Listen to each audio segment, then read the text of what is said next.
Hello guys, সবার কি অবস্থা আছেন? এবার আজকে হচ্ছে আমাদের বাংলাদেশ বনাম আফগানিস্তানের খেলা। আর বিশেষ করে সবার দেখার আমন্ত্রণ, কেননা সবকিছু করে আমরা দেশের খেলা তো রাগবিমান থাকে না, আমরা সবাই ঠিক মতো ঘুরে ঘুরে আমরা দেশের খেলাটা উপভোগ করি বা দেশের খেলাটাও দেখি। কিন্তু আজকে হলে গিয়ে জিতামরার লড়াই। আজকে যদি হারে যায় তাহলে বাংলাদেশ এশিয়া কাপ থেকে বাতিল, আর যদি জিতে তে এশিয়া কাপে থাকবে। কিন্তু একটা কথা হলো, আজকে যে টিমটা গঠন করা হবে, কিন্তু টিমটা গঠন যদি ঠিক মতো করা হয় তাহলে আসলে আমরা বাংলাদেশ টিমটা জিতবে। আর যদি খারাপ গঠন করা হয় আর খারাপ খেলে তাহলে তো শেষ বাংলাদেশের যা কিছু আছে। আর যদি হারিয়ে যায়, মনে করো 4টা ডিম লই এই বছর, কোনো উপায় নাই।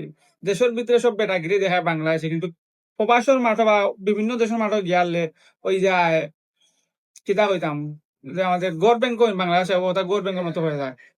বুঝছো? অত বাদ অবস্থা। কিন্তু আজকে হলো কি বাংলাদেশের বাঁচা মরার লড়াই, বা ঠিক মতো খেলবা বাংলাদেশ টিমে, সব সুন্দর করে খেলবা। দেশের মানুষের যে খেলাটা উপভোগ করতে পারে, আর দেখার মতো একটা সৌন্দর্য উপভোগ করার মতো একটা সুযোগ তৈরি করে তৈরি, আর ভালো একটা খেলা দিয়া দেশটারে সামনে নিয়ে দাও। ক্রিকেট থেকে সামনে দিয়ে উন্নত করো।